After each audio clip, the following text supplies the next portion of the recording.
where our first speaker is going to be Suzanne. Suzanne's a proud feminist, lesbian, atheist mum, not necessarily in that order. She is the product of the sensational 70s and says she would have enjoyed them even more had she known where we were heading. Suzanne lives in Wellington and runs an IT business in between being a co-spokeswoman, her co-spokeswoman role with Stand Up for Women. She'll talk about pretty much anything with anyone, and she's now going to talk to us. Over to you, Suzanne. Thank you, everybody. I'm a spokeswoman for Speak Up for Women, who are a New Zealand organisation, and we were founded on the back of births, deaths and marriages legislation proposal about 3 years ago.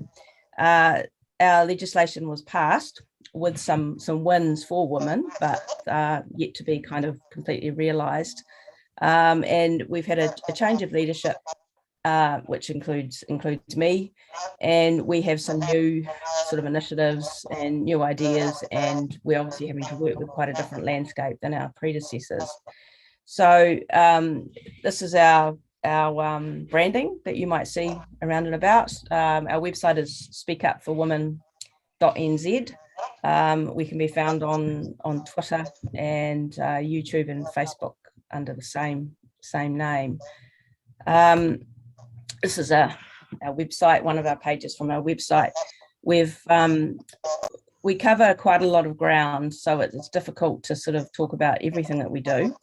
The things that we're hoping to concentrate on mostly, where we get the most traction, gender ideology in schools. We get a lot of engagement from parents who are concerned about this, and also in the background we're working on the human rights implications of the births, deaths and marriages, and the meaning of the word sex versus gender in our law. So we have a Human Rights Act, which is a little like the Equalities Act in the UK, and it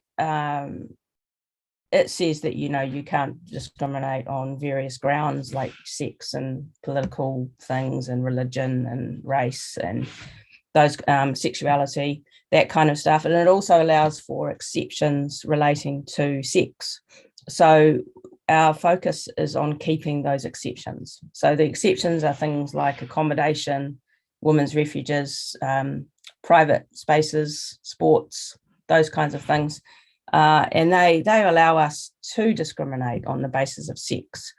And so what we're dealing with at the moment is that we have all of this talk in the media and across our government agencies that is using the word woman in such a way that it implies it means anybody who says they're a woman, where in fact our law hasn't changed. So in our Human Rights Act, sex still means sex, and it still means biological sex. So there's going to be some sort of action in that area, and we're just trying to keep on top of that and make sure that those exceptions are still allowed and that people are aware of them, because we come across groups who wish to provide single sex spaces but are told that they're not legal, that they're not allowed to do that anymore, that trans women are women, that kind of talk. It's not actually true. So we are trying to educate people as well to say, well, actually, if you do want to provide a single sex space, you're still allowed to. You don't have to. You've never had to, but you are actually within the law to say, no, I want to provide accommodation or a refuge or rape crisis or a sports event or whatever that is for women or for men. So we're sort of trying to work out how that's going to sit from a legal point of view. And we have had some good advice from our legal team, and it's a matter of things being tested and things being put through. So that's something that's probably going to be happening in the next year or so, but it's not happening particularly quickly. So these are the things that Speak Up for Women see as our main areas that we will work on.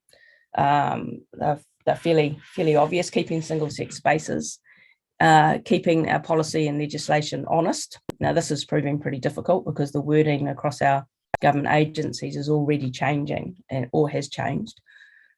Keeping children safe from transitioning, keeping the meaning of the word lesbian to mean what we all know it means, keeping women in our language, keeping gender ideology out of schools, keeping women's prisons for women, and keeping women's sport for women. Briefly on the prisons thing, we did meet with our corrections department a month or two ago. They were doing a consultation on what our births, deaths and marriages changes mean for prisons.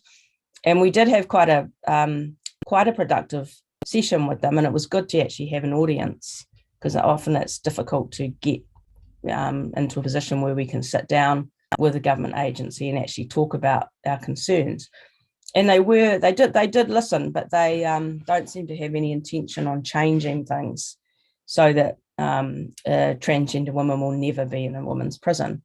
It happens very rarely here. But having said that, it did happen in the last few weeks, where a violent transgender woman offender who has been jailed, I think, for 9 years for stabbing 3 people, has been housed in the woman's estate. And that is fairly disturbing. There's something that we're going to be looking at petitioning on. The next thing I want to talk about is an event that we're holding next week, which mainly concerns gender ideology in school and keeping young children from transitioning. And this is sort of aimed at our parent, educator, health audience who may be interested in attending this live stream. Now, Michael's an expert on the whole puberty blocker Dutch protocol thing, and he's going to be in Wellington talking about this with me, actually, on Thursday next week via a live stream. And if you're interested in attending, you can register at our website.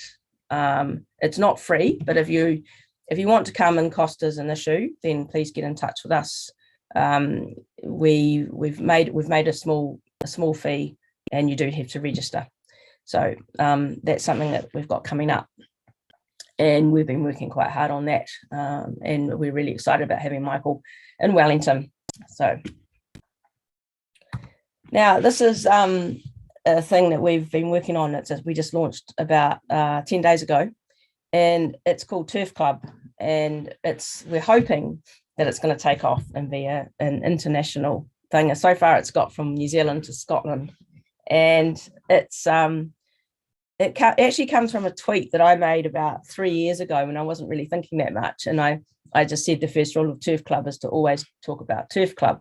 And one of my other team members picked up on it and thought we should use that, we should go with it. So we've created these cards, and they're business card size, so they're very easy to manage.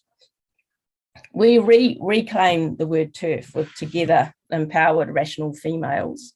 And on the back of the card, we have spread the word, tell your friends to speak up for women because sex matters. And then it's got our website, and the QR code sends people to our website. So we're hoping that this will take off, and we think it's a really nice way to engage with people. It's, as I said, that they're small, you can pick them up, put them in your pocket, you can leave them places. So we've got a campaign going, and we've had women, I think we've had nearly 4,000 cards that have been distributed around New Zealand, and they've been in libraries and shops and football matches and all sorts of places. People are leaving them just for other women to find. And we've had a lot of contact about it, and it's been really, really good. It's been interesting. So if you're interested in getting on board with this, it's a matter of us getting the artwork to you, and it sort of looks like that. That's what it looks like if you can't read the card. And this is something we see as being an ongoing thing. It's a way of connecting with women.